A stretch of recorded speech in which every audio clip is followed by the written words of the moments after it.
Welcome to Full Frame. My name is Robert Pears. In this episode, I want to share with you some of the lenses that I like to use at a specialty event or a wedding, and give you some reasons why.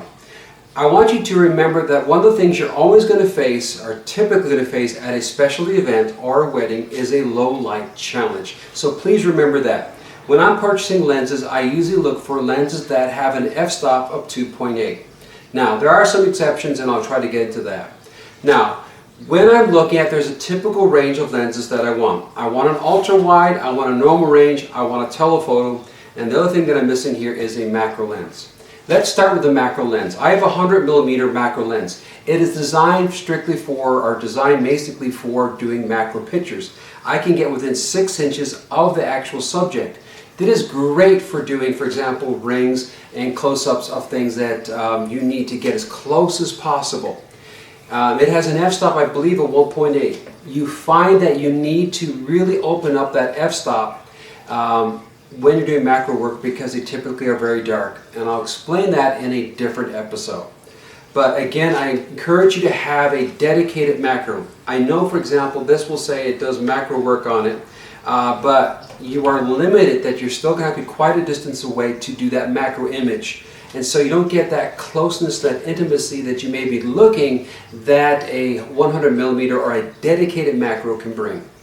Now, outside, and let's just start outside before we go inside. Outside there's plenty of light, and that light restriction or that light issue is less of a problem. And so I have much more freedom, but I like flexibility.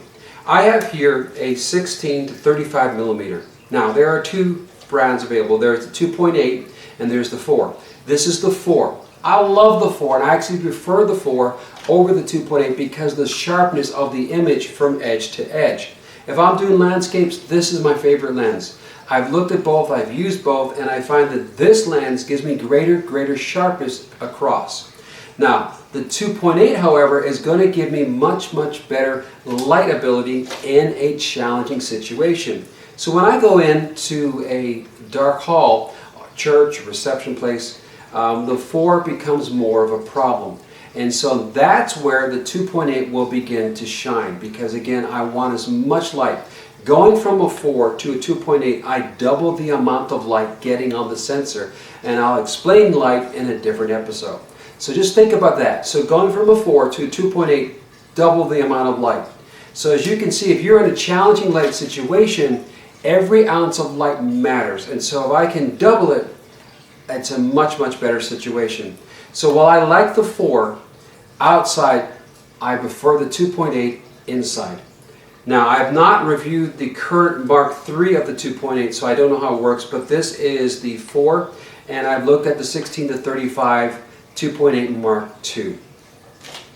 Outside, I also like the 70 to 300mm. Now, that is not a fixed focal length. That varies from 4 to 5.6. But I like it because I really can get those intimate moments. I like to be able to get quite a distance away and get in close. It also gives great photojournalism because people don't know you're taking pictures. And it gives a great bokeh of beautiful, sharp images. I love it a lot.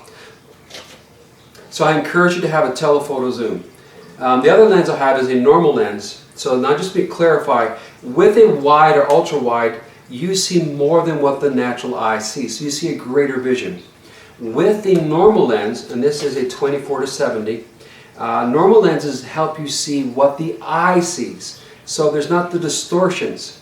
With an ultra wide, be aware that it does distort things. So anything that's up close becomes bigger. So if you take a portrait with an ultra wide, the nose is going to become bigger.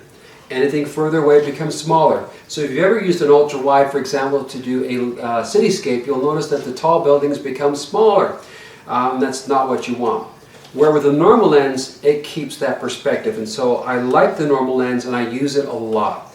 This is a 2.8, which again is great for inside. I also have a 24 to 105 with an f-stop of 4 that I use outside because again, I like flexibility. A lot of photographers like that fixed prime lens, whether it's 35, 50, 85. They do give great bokeh and they can give great dramatic pictures. I find with wedding that you have very, in special events, there's not a lot of time. It's very hard to get a client to say, I need you to sit here for a couple of minutes while I play around and change lenses. They want things quick, fast, fast, fast. With a fixed focal length, like 85 or 50, in order to frame it correctly, I have to move. When I have the ability to vary the focal length on the lens, I can frame the person without them moving, and I like that a lot. As I've shared in a previous episode, I think it's important that when you're framing the image that you leave plenty of room around the sides so that they can crop that picture to 11 by 14, 8 by 10, and not have half the people missing or half the subject missing. So I always try to think of the picture and give lots of room around the edges for cropping, and that's why I like as much flexibility as possible. When I go inside, I love this lens, which is the 70 to 200. It is a fixed focal length of 2.8. Beautiful for low light. Great for getting those intimate moments for first dance, speeches, just getting close to the person. I love it because the detail and the bokeh, the smoothness of the background, are great lenses. So the 4 lenses I recommend for inside are going to be a macro lens, a dedicated macro lens. A good ultra wide, because it'll let you get very dramatic pictures. For example, you can do the first dance, you can take a picture looking down and just get the crowd. You can do a picture looking up and capture great angles. You can do pictures and get the whole table. You can do great for doing group shots. So there's a lot of great options from a wide, ultra wide. Normal lenses I like for just basic portraits. So when I'm doing a portrait of a couple or of a group, I love these lenses. And the zoom lens is a great lens for unique portraits, for photojournalism, for intimate moments, and just capturing even close-ups of additional things like the cake and stuff like that from an angle, just getting a beautiful bokeh around the background, beautiful lighting that really enhances the picture. These are some of my favorite lenses, some of the things I recommend that you use or consider when you are taking wedding or special event photography. Again, I think it's important to be as flexible as possible, but have the right tools. I encourage you to have 2 cameras, and I usually have one of these lenses on one camera and the other on the other one, because I want as much flexibility, because there's so little time to change and play around in a wedding setup. Well, I hope that's helped you, and until the next episode of Full Frame, keep on shooting. Thank you.